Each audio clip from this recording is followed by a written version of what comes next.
Hello friend, अस्सलाम वालेकुम। मैं शहनाज कासिम आपके लिए लेकर आई हूँ फिर एक नई वीडियो।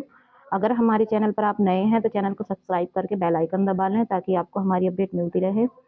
उसके बाद हमने पढ़ा था, अगली वीडियो में जो पढ़ा था हमने वो पढ़ा था उर्दू का आगाज़ और इर्तिका। ठीक, आज हम पढ़ेंगे फोर्ट विलियम कॉलेज। हमने अपनी वीडियो अधूरी छोड़ी थी फोर्ट विलियम कॉलेज पर, तो चलिए हम देखते हैं कि फोर्ट विलियम कॉलेज क्या है। ठीक, फोर्ट विलियम कॉलेज को देखते हैं।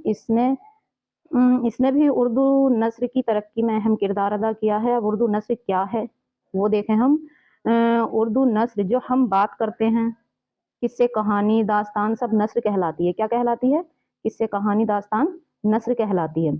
खास तौर पर जदीद उर्दू जो है, जदीद उर्दू नस्र की तरक्की में अहम किरदार निभाया। इसका क़याम कलकत्ता में हुआ। कहाँ हुआ? कलकत्ता में। और कौन सी सन में हुआ? सन 1800 में किया गया था। ये याद रखें, आप एक कॉपी पेन ले लें और नोट करते जाएं। इसका कयाम कहाँ हुआ था? कलकत्ता में, और सन 1800 में हुआ था। अब क्यों हुआ था, क्यों किया गया था? जो बाहर के अफसर आते हैं तो हिंदुस्तानी तहजीब और हिंदुस्तानी ज़बान, ख़ास तौर पर कौन सी ज़बान? उर्दू। उर्दू ज़बान उनको सिखाई जाए ताकि हुकूमत के इंतज़ाम में आसानी पैदा हो। किसके लिए किया गया था? अंग्रेज़ों के लिए। ये जो अंग्रेज़ हैं इनके लिए किया गया था ताकि इनके जो इंतज़ामात हैं उसमें आसानी पैदा हो, क्योंकि लोगों को समझने में, उनकी ज़ुबान जानने में आसानी हो, जिससे उन पर हुकूमत करना आसान हो। किन पर? अंग्रेज़ों पर। इस वजह से क्या हुआ, दरसी किताब यानी कि टेक्स्ट बुक की ज़रूरत पड़ी। और उस टाइम भाई टेक्स्ट बुक जो थी वो तो हुआ नहीं करती थी, तो इस वजह से बहुत सारी दिक्कतें आईं, दिक्कतें उठानी पड़ी। इसको स्किप करें हम। हाँ, उस वक्त उर्दू ज़बान में इसमें किताबें नहीं थी जो कि अंग्रेज़ों को उर्दू ज़बान सिखाई जा सके। तो इसीलिए क्या हुआ, बाकायदा मुंशी की बहाली की गई। किसकी? मुंशी की। और उन्हें रखा गया और उनसे किताबें लिखवाई गईं। अब एकदम लिखना मुश्किल काम था, क्योंकि किताबें एकदम तो लिखी नहीं जाती हैं, 2-4 पेजों की तो बात होती नहीं है। तो उनसे तर्जुमा कराया गया। बहुत सारी फ़ारसी की दास्तानें, अरबी की दास्तानें उर्दू ज़बान में तर्जुमा की गईं ताकि अंग्रेज़ों को उन किताबों के ज़रिए हिंदुस्तानी ज़बान आसानी से सिखाई जा सके। असल में जो हम उर्दू बोलते हैं, ऐसी उर्दू जिसमें फ़ारसी के मुश्किल अल्फाज हों। हम कैसी उर्दू बोलते थे पहले? जिसमें फ़ारसी के मुश्किल अल्फाज होते थे। अब जो है वो उर्दू है जो आम बोलचाल की ज़बान है। इसमें कई किताबें शामिल की गई, जिसमें से एक बाग़ बहार और अलिफ लैला और दास्तान अमीर हमज़ा है। कौन कौन सी हैं? दास्तान अमीर हमज़ा। अब उसके बाद हम चलते हैं पेज नंबर 2 पे। बाग़ बहार याद रखें, इस कॉलेज की सबसे मशहूर किताब है, तसनीफ है। जो बाग़ बहार है वो मीर अमन की ये दास्तान है, जिसमें 4 फ़कीरों का किस्सा बताया गया है। फ़ारसी से तर्जुमा की गई है। दहली की तहजीब, दहली की मुआशरत, दहली का माहौल और दहली की बोलचाल में लिखी गई है। मीर अमन का कहना है कि मैंने तर्जुमा बिल्कुल दहली की आम बोलचाल में किया है, जो असल दहली की ज़बान बोलते हैं, जो दहली की ज़बान बोलते हैं उसमें मीर अमन ने तर्जुमा किया है। जो जामा मस्जिद की सीढ़ियों के आसपास बोली जाती है उस ज़बान में तर्जुमा किया है। तो इसकी वजह से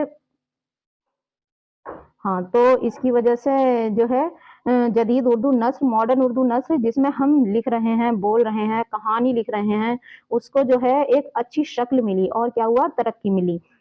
अभी तक मुश्किल उर्दू नस्र थी, अब क्या है, अब आसान उर्दू नस्र है।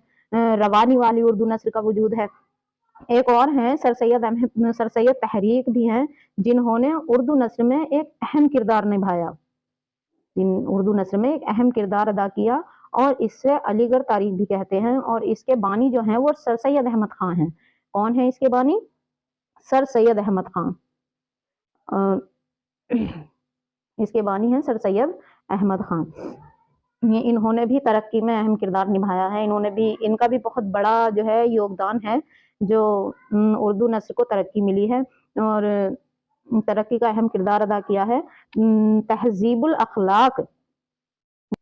तहजीब अखलाक नाम का जो रिसाला था, मैगजीन थी, वो सर सैयद अहमद ने निकाली, जिसमें उर्दू मजमून लिखे गए और उसके ज़रिए से लोगों को बेदार किया गया। तो उर्दू ज़बान की तरक्की भी हुई और के साथ साथ उर्दू ज़बान में किताबों की ज़रूरत पड़ी। पहले जो थी किताबों की ज़रूरत नहीं थी। जब क्या कहते हैं, जब हुकूमत आई अंग्रेज़ों की और उनको बोलचाल की ज़रूरत पड़ी कि वो हमसे बात कैसे करें, तब जाके उन्हें जो था उनके लिए उर्दू नस्र की ज़रूरत पड़ी। और उर्दू नस्र जो है हमारी کیا ہے قصے کہانیاں جو عام بول چال ہے، پہلے تو مشکل الفاظ مشکل بول چال ہوا کرتی تھی، اس کے بعد میں جو ہے اب آسان ہے، آسان اردو ہے، تو اسی کے ساتھ ساتھ جو ہے اب آسان اردو ہو گئی ہے۔ پہلے جو ہے فارسی میں بولی جاتی تھی، عربی میں بولی جاتی تھی، تو مشکل الفاظ ہوتے تھے۔ اب کتابوں کے ترجمے کیے گئے، اس سے بھی اردو زبان کو ترقی ملی۔ زبان کا مقصد کیا ہے؟